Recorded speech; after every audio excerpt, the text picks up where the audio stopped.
Muhammadin wa ala alihi wa sahbihi wa man tabi'a hudah bi ihsanin ila yaumiddin. Yang saya hormati dan saya muliakan para tuan guru, para alim ulama, Al-Mukarram Tuan Guru Haji Mu'tamad dan para asatidz yang tidak dapat saya sebutkan satu persatu, namun semua saya hormati dan saya takzimi. Bapak Kepala Desa, Bapak Kepala Dusun Johar Pelita, Kepala Desa Jatisela, kita doakan beliau-beliau menjadi pemimpin-pemimpin yang amanah. Mudah-mudahan bisa menjadi contoh dan teladan yang baik dalam kepemimpinan. Pak Kepala Desa, Bapak Kades, Bapak Kadus, ingat, kita ingat semua bagaimana Nabi yang mulia, Nabi besar Muhammad Sallallahu Alaihi Wasallam meletakkan pemimpin yang adil di depan, nomor satu dari 7 kelompok manusia yang kelak Allah Subhanahu wa Ta'ala berikan naungan di akhirat. Pada saat panas luar biasa, pada saat manusia resah dan gelisah, Allah berikan naungan. Apa bahasa Jatisela itu? Adem, apa itu adem? Bau. Saya si paling julu mau naungan, bau, mel, nyaman, tenang, para pemimpin yang adil. Jadi bisa jadi kalau Pak Kades, Pak Kadus memimpin Jatisela dengan adil, dengan sungguh-sungguh lillahi ta'ala. Pak Kades juga, Pak Kadus memimpin Johar Pelita dengan baik, maka bisa jadi tempatnya lebih melbau dibandingkan tempat Tuan Guru. Tapi kalau tempatnya melbau, kita milu juga di situ nih. Milu teman, tekelek Pak Kepala Desa nih, Pak Kepala milih bebau barang sida. Nah apa-apa, memang begitulah. Di dalam Al-Quran, Allah Subhanahu wa Ta'ala menyampaikan ada saat-saat manusia itu tertolong oleh orang lain. Jadi ada saat di mana anak bisa mengangkat derajat orang tuanya. Yang penting sama-sama di surga. Kalau beda, yang satu di surga, yang satu di neraka, tidak bisa. Tapi kalau dua-duanya di surga, kalau misalnya di bawah tempat anaknya, orang tuanya bisa angkat. Alhaqna bihim dzurriyyatahum. Al-ayah. Atau sebaliknya juga, menurut sebagian ulama, bahwa anak juga bisa angkat derajat orang tua. Pemimpin juga insya Allah kalau dia adil, mudah-mudahan bisa mengajak kita bersama-sama. Amin ya rabbal alamin. Itu harapan kita, doa kita kepada semua pemimpin-pemimpin kita yang ada di Indonesia. Negara yang besar luar biasa, yang penduduk muslimnya terbanyak di dunia, yang pulaunya belasan ribu, yang bentangan alamnya ribuan kilo dari timur dan barat sampai barat, utara, selatan. Kita berharap di Indonesia ini mudah-mudahan semua pemimpin-pemimpinnya pemimpin yang adil dan membawa kemaslahatan. Amin ya rabbal alamin. Doakan Bapak Ibu nggih. Dendek sumpah. Tidak boleh nyumpah pemimpin. Kalau ada pemimpin kurang, misalnya pemimpin kita anggap belum pas, nasihati dengan baik. Tetapi bukan dengan cara mengumpat, menghujat, apalagi menyebut namanya di atas podium. Dengan menghujat, menghina, itu bukan ajaran Islam Ahlus Sunnah wal Jamaah. Maka dalam hizib NWDI disampaikan, Allahumma aslih wulata umuril muslimina ajma'in wa waffiqhum lima tuhibbuhu wa tardahu min naf'il ibadi wal biladi ya karim. Paham doa tadi? Paham atau enggak? Arti doa yang kita baca setiap kali kita berhizib itu, aslih wulata umuril muslimina ajma'in. Ya Allah, perbaikilah keadaan para pemimpin kami. Itu doa kita. Karena kalau dia baik, maka kebaikannya mengalir kepada rakyat. Tapi kalau dia keliru dan salah, bisa jadi mudaratnya pun akan menimpa masyarakat. Doa kita, mudah-mudahan semua pemimpin kita diberikan taufik hidayah oleh Allah Subhanahu wa taala.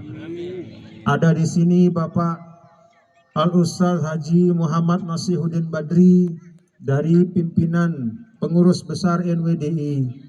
Ada juga Al-Ustaz Haji Muhammad Khairul Rizal. Beliau juga adalah pimpinan dari pengurus besar NWDI. Dan seluruh tamu-tamu yang lain yang tidak dapat yang sebutkan satu persatu.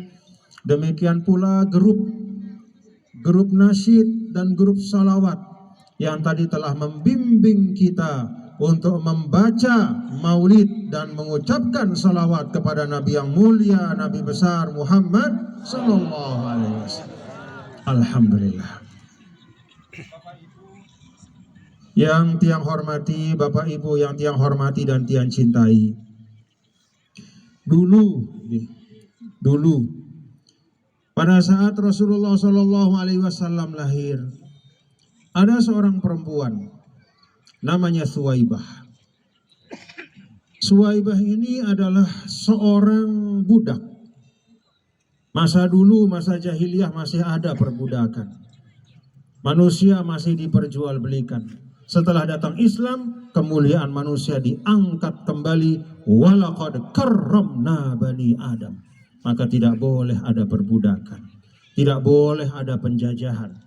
Karena itu dalam pembukaan Undang-Undang Dasar Negara Republik Indonesia disebutkan bahwa penjajahan harus dihapuskan. Oleh karena itu maka penjajahan harus dihapuskan. Itu terambil dari semangat Islam.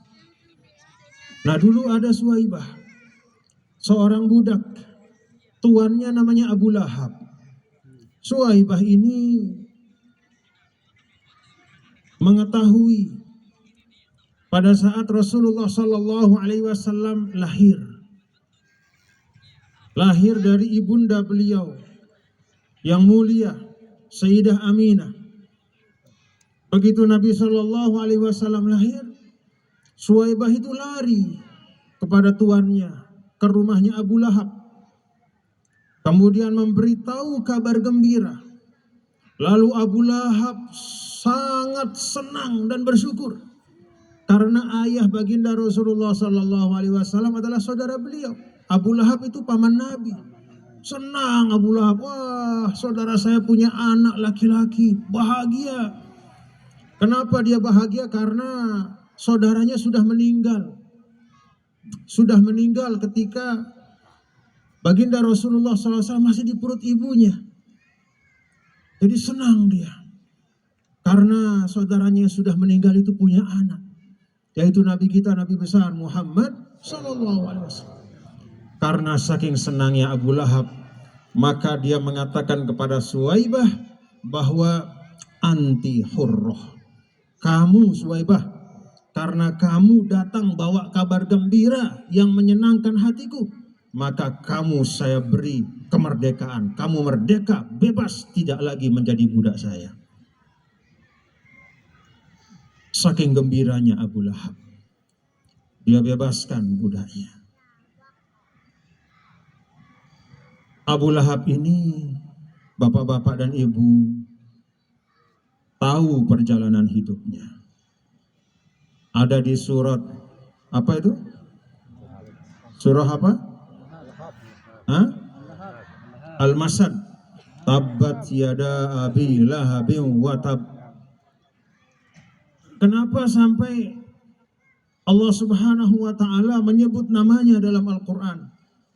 Bahkan dia dan istrinya dijadikan contoh sebagai dua orang pasangan yang sangat buruk perilakunya. 1001 cara Abu Lahab ini berusaha mencelakai Nabi besar Muhammad SAW. Orang yang pada saat lahirnya dia sangat gembira, sangat senang. Kenapa? Karena Nabi membawa ajaran tauhid yang bertentangan dengan hawa nafsu Abu Lahab ini. Begitu meninggal Abu Lahab, orang yang kufur kepada Allah, orang yang membenci Rasulullah SAW, diceritakan di dalam Sahih Bukhari dalam hadis mu'allaq bahwa setiap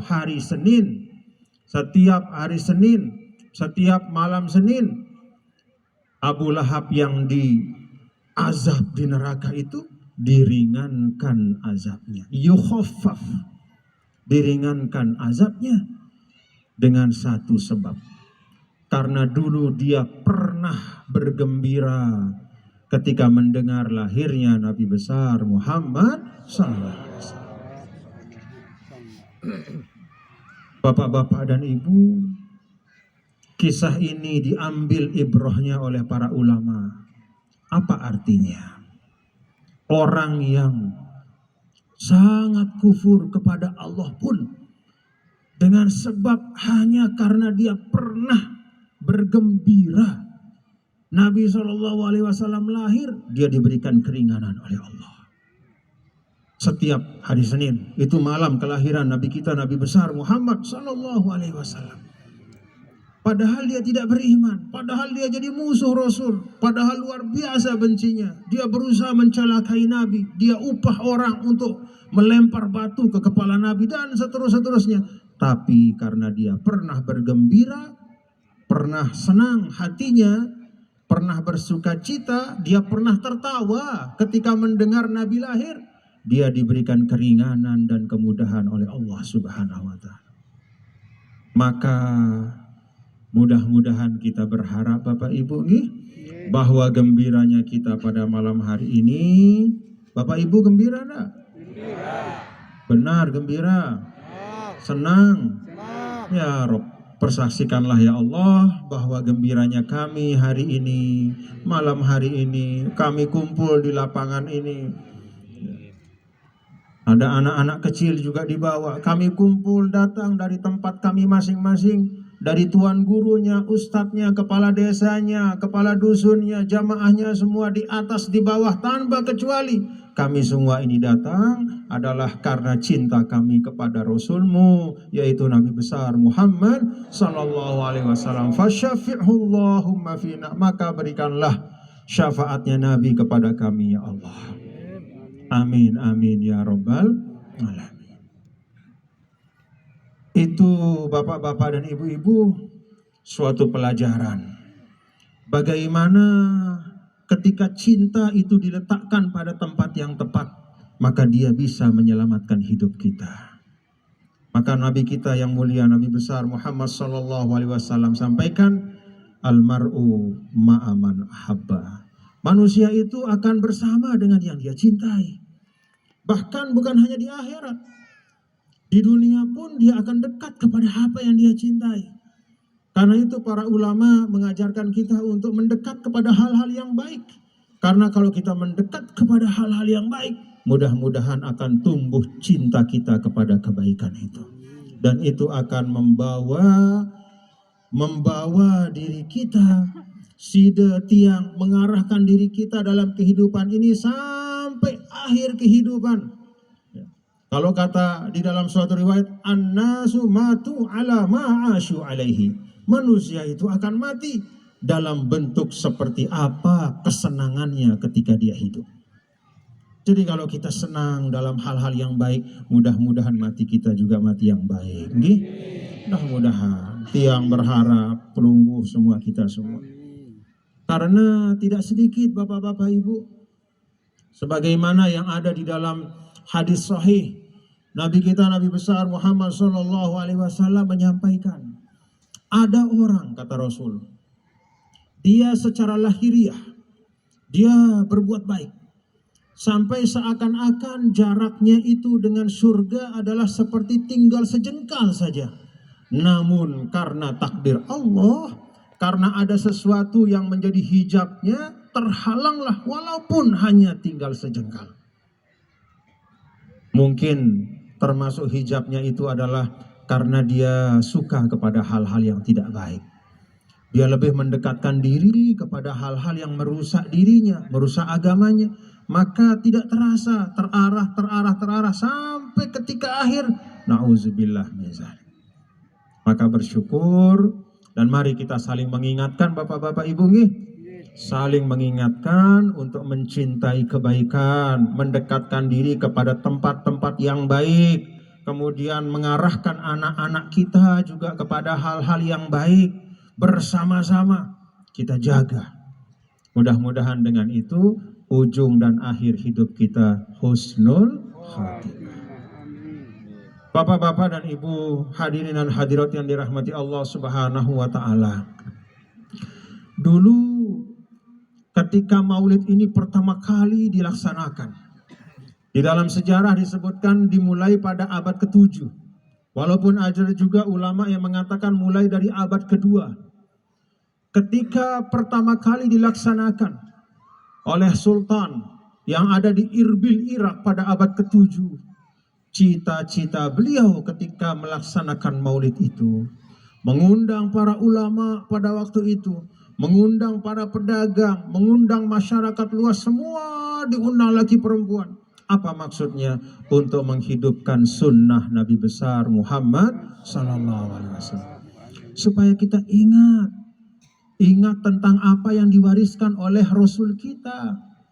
Bapak Ibu senang cinta kepada Nabi Muhammad? Kalau kata orang Arab, man ahabba syai'an aktsara min zikrihi.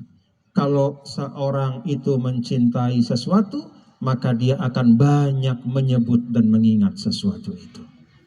Kalau kita cinta kepada yang mulia Nabi kita, Nabi besar Muhammad Sallallahu Alaihi Wasallam, maka banyak kita bacakan sholawat. Maka mari kita ingat sunnahnya, kita laksanakan apa yang kita mampu laksanakan. Baik itu sunnah yang terkait dengan pribadi kita masing-masing, termasuk juga sunnah Rasul di dalam keluarga. Bagaimana antara suami istri, bagaimana antara orang tua dan anak, bagaimana kita mendidik anak-anak kita, bagaimana kita menjaga, mengarahkan, membangun karakter yang kuat, yang baik, supaya anak-anak kita tetap tegak teguh dalam kebaikan. Nih tiang dengar hadir, anak-anak kita banyak nih. Alhamdulillah. Apa yang bapak-bapak ibu inginkan dari anak-anaknya masing-masing? Ingin mudah-mudahan jadi anak yang soleh dan salihah. Kalau kata Imam Nawawi, kalimatus shalah kalimatun jami'atun likulli khair.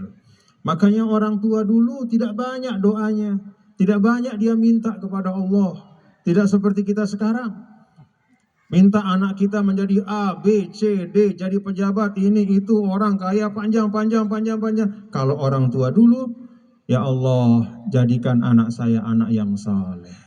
Ya Allah, jadikan anak saya anak yang salihah. Kenapa? Karena dalam kata soleh itu, kata Imam Nawawi, jami'atun likulli khair.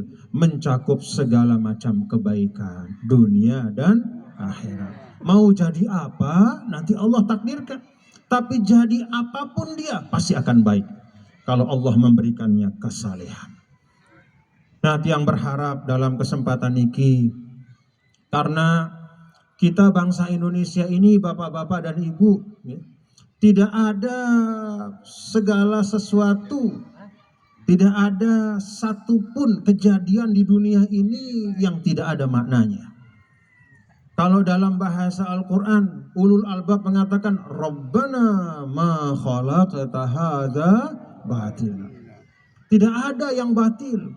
Maka ketika Allah menciptakan, Allah mentakdirkan ada negara namanya Indonesia. Di situ umat Islamnya terbesar di seluruh dunia. Bahkan sekarang Indonesia mendapatkan apa yang disebut bonus demografi. Arti bonus demografi itu banyak anak-anak mudanya yang akan menjadi pembangun bangsa. Itu pasti karena suatu hikmah. Kenapa kok bisa Indonesia yang jauh dari tanah Arab kok paling banyak umat Islamnya? Coba, ada yang bisa jawab Bapak Ibu? Ada yang bisa jawab? Kenapa? Kalau dari sisi bahasa, kan ada orang mengatakan bahwa cara terbaik agar kita bisa mengikuti sesuatu adalah kita memahami sesuatu itu. Al-Quran, kitab suci kita itu bahasanya bahasa Arab. Sudah bisa bahasa Arab? Bisa bahasa Arab enggak? Enggak. Kita ini bukan orang Arab. Kita tidak bisa bahasa Arab kecuali pernah nyantri. Seperti Kiai Mu'tamad. Wah, dia santri, dia orang alim, dia belajar di Timur Tengah, pinter, gerepek bahasa Arabnya. Tapi kalau kita yang tidak pernah kemana-mana, lek Johar Pelita doang tahu tuh. Lek tuah ngaji yang bembe, lek tuah ngaji lek tuan guru, sulit kita bisa bahasa Arab. Tapi Bapak Ibu, Masya Allah, Indonesia yang penduduknya hanya sedikit yang bisa bahasa Arab, ternyata Allah berikan hidayah ke dalam diri mereka. Paling banyak umat Islam seluruh dunia ada di Indonesia. Lebih dari 210 juta umat Islam ada di Indonesia. Apa maknanya Bapak Ibu? Kalau tiang memaknakan bahwa dari satu sisi ini nikmat, alhamdulillah. Nikmat Bapak Ibu? Syukur kita punya saudara-saudara umat Islam yang banyak di Indonesia. Alhamdulillah. Sebelah kanan Abdullah, sebelah kiri Ahmad, depan Fatimah, belakang Halimah, semua. Di mana-mana kita bersaudara, alhamdulillah. Walaupun banyak juga saudara-saudara kita non-muslim, tapi kita semua bersaudara. Nikmat karunia. Banyaknya umat Islam itu pertama adalah nikmat karunia. Tetapi yang kedua tidak boleh dilupakan, bahwa kullu nikmatin tuqabiluha mas'uliyah, kata ulama. Setiap nikmat itu ada tanggung jawabnya.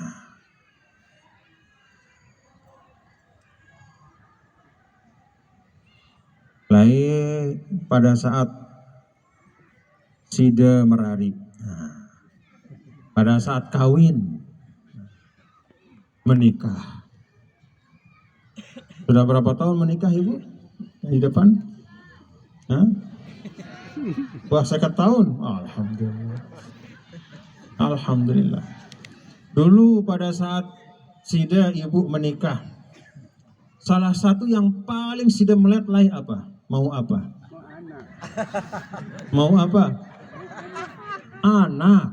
Kan begitu nih? Anak.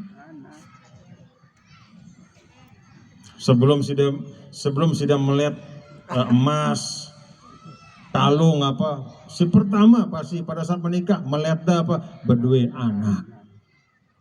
Begitu anak disugul, syukur atau enggak? Alhamdulillah. Anak itu dalam Al-Quran disebut sebagai hibah. Wahabna lahu Ishaq. Nabi Ibrahim dikasih Ishaq. Wahabna, kami hadiahkan. Jadi anak itu hadiah dari Allah. Karena dia hadiah, alhamdulillah, kita gembira. Tetapi selain hadiah, dia juga amanah. Amanah itu apa? Titipan. Apa yang namanya titipan? Apa yang menjadi tanggung jawab kalau kita menerima titipan? Kita jaga dan kita kembalikan pada saatnya dalam bentuk yang paling tidak sama dengan kita terima titipan itu. Ada orang nitip sepeda motor di rumah kita jaga atau enggak? Jaga. Lalu kita kembalikan dalam keadaan apa? Bannya hilang, akinya dicabut, rodanya diambil, mesinnya diambil. Tidak, kita kembalikan seperti itu. Kalau ada rodanya kita ambil, marah enggak yang punya? Ngamuk pasti. Kan saya titip kemarin 2 bulan yang lalu lengkap, kok sekarang cuma ada 1 spionnya? Marah. Demikian juga titipan, dan yang menitipkan ini bukan manusia, tapi pencipta dari seluruh alam raya. Yang menitipkan anak-anak kita bukan orang, bukan sahabat, bukan teman, Allah Ta'ala. Maka titipan Allah itu kita jaga sebaik-baiknya. Ini pesan dari Nabi yang mulia, Nabi besar Muhammad Sallallahu Alaihi Wasallam. Ini harapan tiang kepada kita semua Bapak-bapak Ibu. Karena Saat ini anak-anak kita, generasi muda ini paling banyak disasar dengan segala macam yang bisa menghancurkan akhlak mereka, yang bisa menghancurkan jiwa mereka, yang bisa menghancurkan karakter mereka. Nih, anak-anak muda. Bahkan bukan hanya anak muda, anak tua juga ada. Sekarang di Indonesia ini berjuta-juta orang menjadi korban namanya pinjol. Tahu pinjol? Pernah nyoba? Pinjaman online yang ada di HP itu. Iklannya macam-macam. Itu rentenir gaya baru. Ya.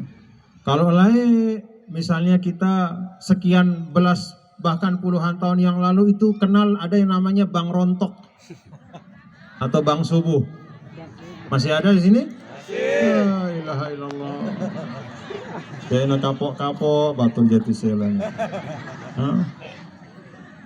Bank Rontok, tok tok tok tok.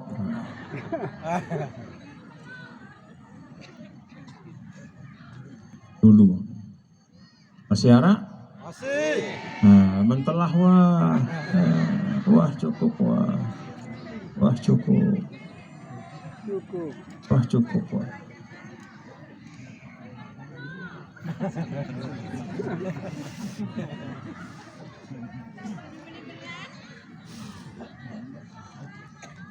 Nah, sekarang ada namanya pinjol. Sampai ratusan miliar masyarakat rugi, terjerat hutang, sampai menjual segala macam. Dan ternyata kalau menurut laporan resmi tentang korban pinjol itu 42% korbannya adalah para guru. Ada guru di sini? Banyak. Angkat tangan guru. 42% guru, 18% ibu rumah tangga. Awas. Kenapa terjerat pinjol? Salah satu sebabnya yang utama, motifnya adalah karena gaya hidup. Wah berdua kerudung seki, mele malik padahal masih bagus. Wah berdua kerudung 5, mele malik beli seki, padahal sudah cukup. Dan ada hal-hal lain yang harus dibeli, yang harus dipenuhi. Karena gaya hidup, lihat orang lain punya ini, ingin. Kalau dia bisa, kenapa saya tidak bisa? Padahal dia tidak punya uang. Akhirnya apa? Pinjam. Pinjol itu 18% ibu rumah tangga. Insya Allah tidak ada di Jatisela, apalagi di Johar Pelita. Johar Pelita ini sesuai dengan namanya Jauhar. Tahu Johar? Jauhar itu permata, permata, Pelita, Rombok Malik. Johar Pelita, kampung yang penuh dengan cahaya. Insya Allah, mudah-mudahan cahaya kebaikan. Ini data bapak-bapak ibu, 42% guru, 18% ibu rumah tangga terjerat oleh pinjol itu. Yang jumlahnya sampai ratusan miliar, terjadi pemiskinan, semua uang akhirnya digunakan untuk bayar. Belum lagi bayar bunganya berlipat-lipat terus, sampai akhirnya stres. Dan kemudian tidak sedikit, ada bahkan sampai anak membunuh ibunya. Karena ibunya tidak mau membayarkan uang pinjol itu. Anaknya nyewa, ambil uang dari handphone pinjol. Dia ambil uang 8 juta. Kemudian begitu jatuh temponya terus nambah sampai 30-an juta. Dia tagih ibunya, tidak dikasih, dibunuh ibunya. Kejadian. Ada karyawan karena terjerat dengan pinjol, dia rampok tempat dia bekerja, ambil uang 100 juta. Akhirnya ditangkap polisi, kena hukuman penjara sekian tahun. Rusak segala. Jaga. Ada selain pinjol itu juga ada namanya apa tuh? Sancak kata slot katanya. Awas. Oh, udah. Yang punya Facebook, hati-hati. Karena di halaman Facebook tuh sering keluar. Terus ada yang tukang reklamenya, kadang-kadang perempuan muda, cantik. Ayo, katanya ini saya dapat uang, gini. Atau anak laki-laki gagah, bahkan kadang-kadang artis, aktor. Itu tukang tipu semua. Jangan ikuti cara mereka. Banyak kejadian. Dan itu sampai korbannya sampai berjuta-juta orang. Ada juga yang terakhir itu apa? Trading namanya itu. Yang trading, yang menipu-nipu. Sekian banyak. Bapak-bapak, ibu-ibu. Bagaimana cara keluar menghindarkan diri? Baik dari pinjol, dari judi online slot, atau dari trading yang tidak keruan-keruan. Ikuti cara Nabi. Di dalam Islam itu Rasulullah SAW mengajarkan kita untuk berproses dengan baik. Kalau memang ingin dapat rezeki, ikuti prosesnya. Jangan ambil jalan pintas. Kan itu yang ada di dalam suratul Kahfi. Kenapa Zulkarnain berkuasa? Kenapa dia bisa menaklukkan dunia? Fa'atba'a sababa. Karena dia mengikuti jalurnya dengan baik. Tidak ada orang yang sukses dengan instan, kecuali di situ pasti ada sesuatu yang bermasalah, bermudarat. Semua. Maka kalau kita belajar di pesantren dulu, faman romal ula sahirul layali. Faman romal ula sahirul layali. Siapa yang mau ketinggian, siapa yang mau prestasi, sahirul layali. Malamnya itu dia manfaatkan untuk belajar. Dia tahajud, dia sholat sunnah, dia pakai untuk berzikir. Tidak sepanjang malam dia tidur.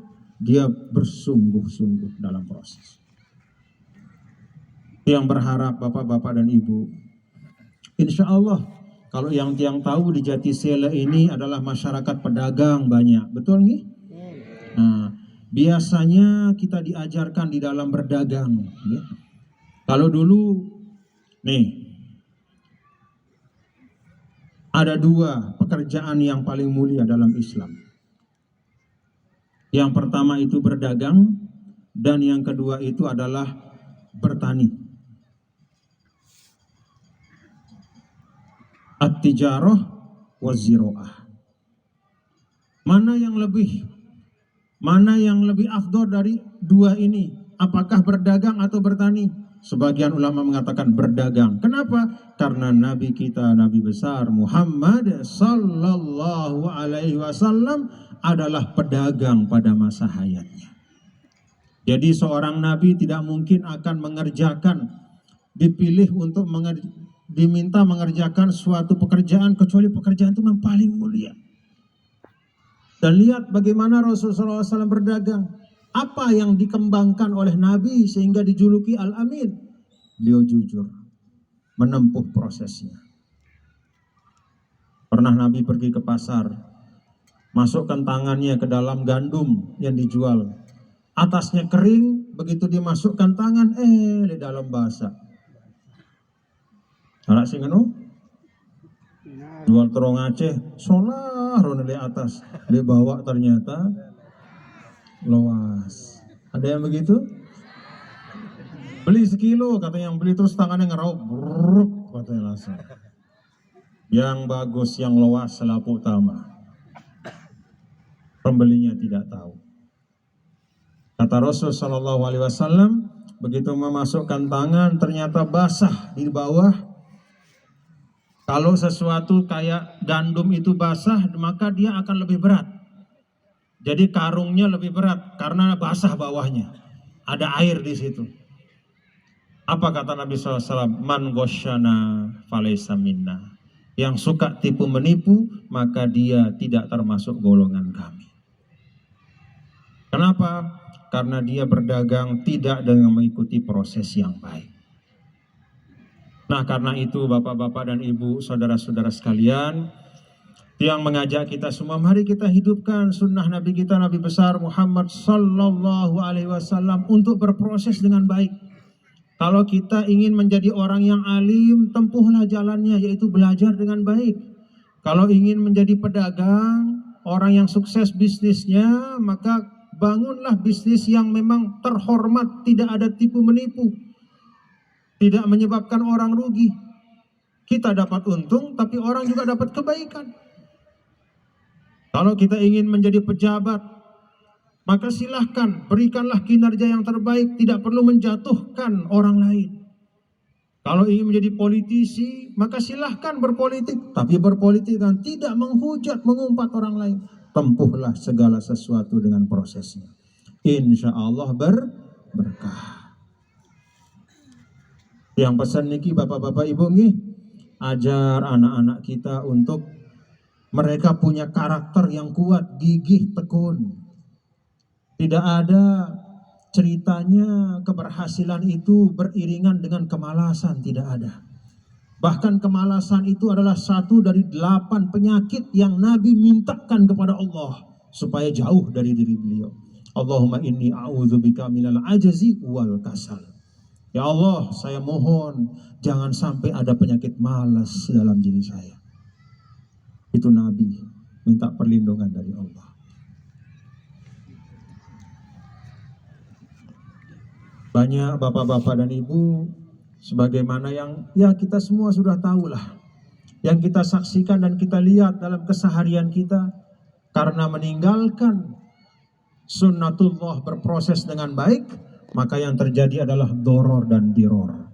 Apa itu doror? Merusak diri sendiri. Apa itu diror? Merusak orang lain.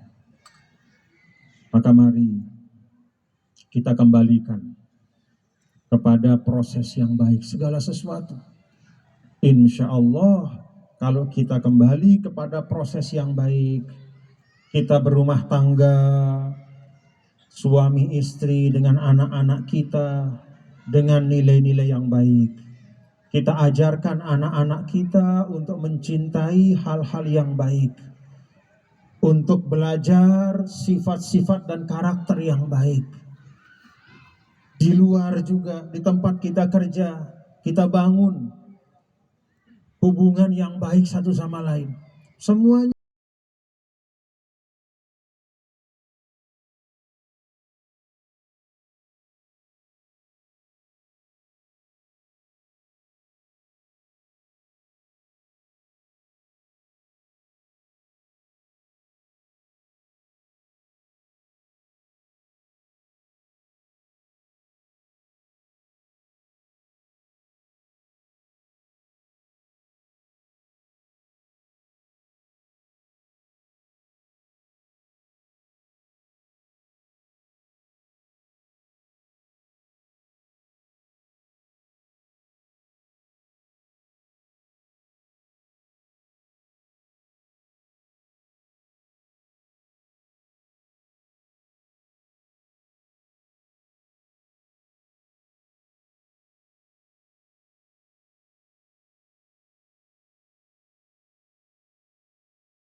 Subhanahu wa taala, yang berharap saya berharap dalam kesempatan ini kepada semua keluarga besar yang ada di Jatisela Johar Pelita untuk tuhafizu ala a'malikum wa adatikum at-thayyibah.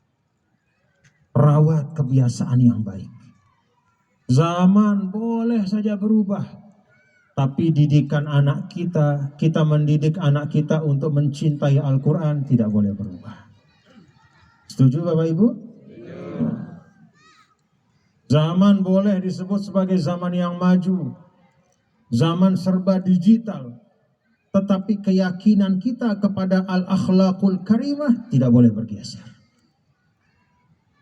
Tanamkan akhlak mulia itu kepada anak-anak kita. Kebiasaan tradisi yang ada di Jatisela, di Johar Pelita, pengajian-pengajian, majelis-majelis hizib, majelis-majelis sholawat, jaga itu semua. Siap Bapak Ibu? Tetap amalkan, karena itu yang menjadi benteng kita. Kalau kata para ulama, semua keadaan-keadaan, taqallubatul ahwal, bukan hanya ahwal tapi ahwal. Bencana datang silih berganti, macam-macam kejadian, baik itu yang kasat mata atau menyangkut hati manusia. Segala macam cobaan, segala macam musibah yang berat-berat itu bisa kita bentengi diri kita, bisa kita jaga diri kita, keluarga kita. Mudah-mudahan dijauhkan dari segala macam musibah itu dengan tradisi-tradisi yang baik. Memperbanyak doa, memperbanyak zikir, memperbanyak salawat, memperbanyak silaturahim. Jadi ini adalah benteng kita. Jaga benteng ini, jaga kebersamaan ini, tetap makmurkan, syiarkan dalam keadaan apapun. Dalam situasi apapun, majelis-majelis yang baik seperti ini. Karena ini menjaga kita. Mudah-mudahan Allah jaga kita semua Bapak Ibu dari segala macam hal-hal yang memudaratkan. Dan Allah Subhanahu wa ta'ala jadikan Jatisela imam, a'immatan wa ra'iyah, pemimpin-pemimpinnya dan rakyatnya. Johar Pelita, Mataram, NTB, Indonesia, mudah-mudahan kita semua dijadikan sebagai satu kesatuan yang diberkahi oleh Allah Subhanahu wa ta'ala. Ini yang dapat Tiang sampaikan. Terima kasih atas silaturahimnya. Tiang pesan sekali lagi, jaga baik-baik, bijajarin tenggih. Jaga baik-baik, jaga baik-baik. Wallahul muwaffiq wal hadi ila sabilir rasyad. Usikum wa nafsi bitaqwallah wa ta'atih. Wassalamualaikum warahmatullahi wabarakatuh.